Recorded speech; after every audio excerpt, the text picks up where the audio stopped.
Hello everybody, my name is Janvi Goswami and today I'm here with a new video in which I'm going to teach you chapter number 4, Globalization and the Indian Economy. So this chapter is quite huge, so I decided to make a short summary of this chapter in which each and every part of this chapter is covered, and I made the notes for you. So let's start with it. From the name of this chapter, you would have got the first question, which is, what is globalization? So important terms here, globalization. Globalization is the free interaction of an economy with the economies of the rest of the world. Means the interaction of an economy with the economies of the different countries. Means with one nation to the other nations. Okay? Or if you don't remember this one, you can also learn this one definition. Globalization is the process of rapid interaction or interconnection between countries.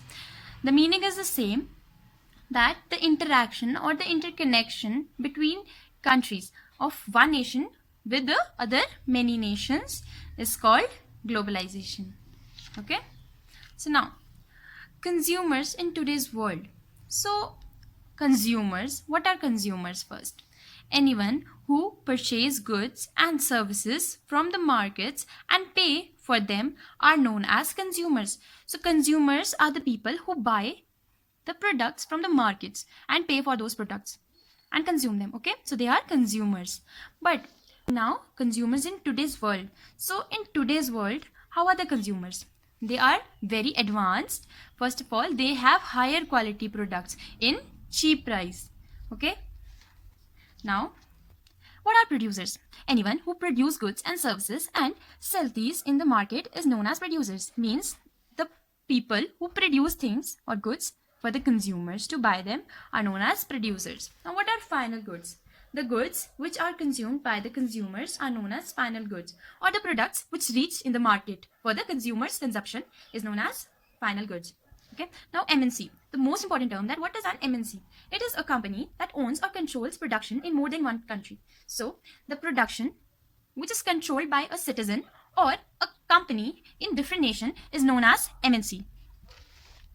Liberalization. Liberalization means removal of trade barriers from direct or physical control imposed by the government. Means any kind of trade barrier which were imposed by the government before are removed now, which is known as liberalization. What is privatization? Privatization means allowing the private sector to set up industries which were earlier reserved for the public sector. Means the area which was first reserved for the public sector is now given to the private sectors to set up industries. Okay. Now what is investment? The money which is spent to buy assets such as buildings, land, machines or other equipments.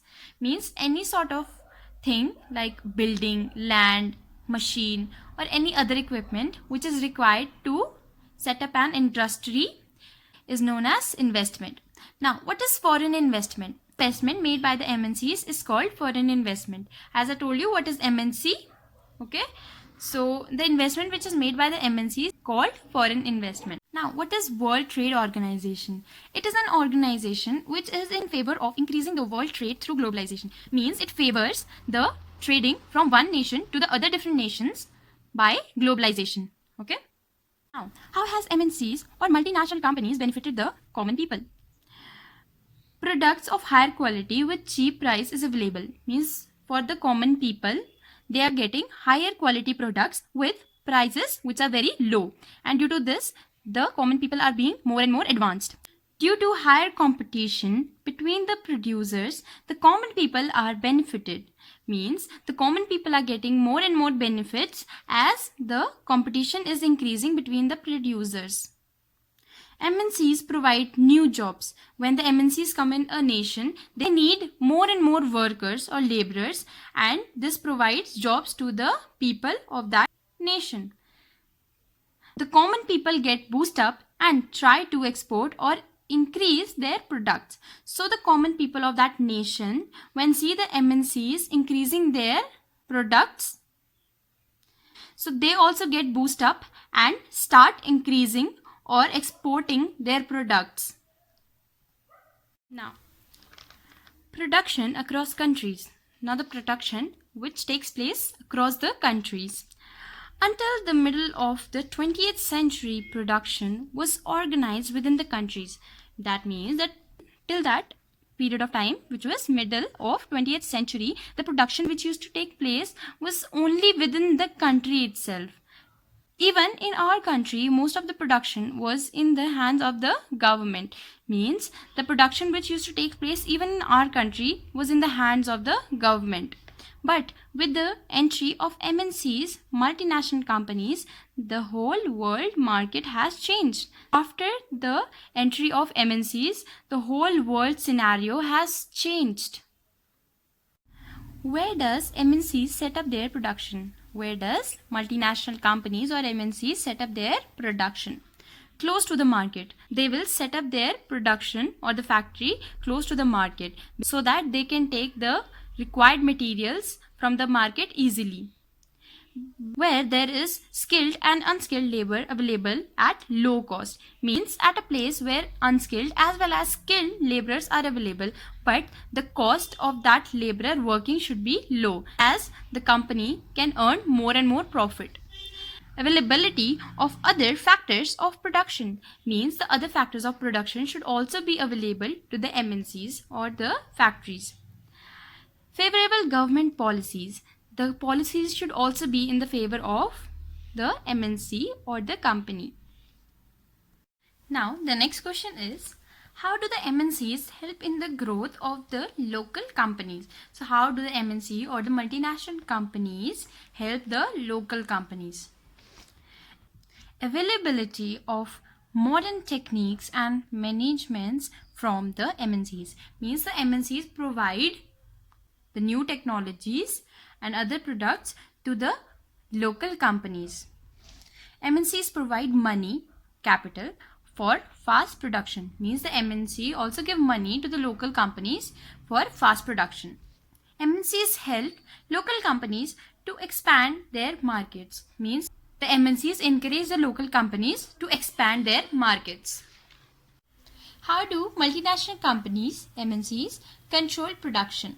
Explain any 3 points. The first point is by joining ventures. At times, MNCs set up production jointly with some of the local companies. So means at times the MNCs set a partnership with the local companies and both of them share the profit that they gain by buying local companies. The most common route for MNCs investment is to buy the local companies. Means at most random, the MNCs buy the local company by placing order to small producers. Large MNCs control production in developed countries, place orders for production with small producers such as garments, footwear, sports items produced by small producers is carried out by a large company or MNCs. So here the large companies or the MNCs place orders to the small producers to produce a lot of things such as garments, footwear or other items which later they tag as their own product. Whose product? MNC's product or the large company's products. Thank you for being with me till the end. And now if you have any doubt regarding any subject or any topic, please do comment and I'll try my best to solve your doubts. And if you like this video, please do like, share, comment and subscribe. Thank you.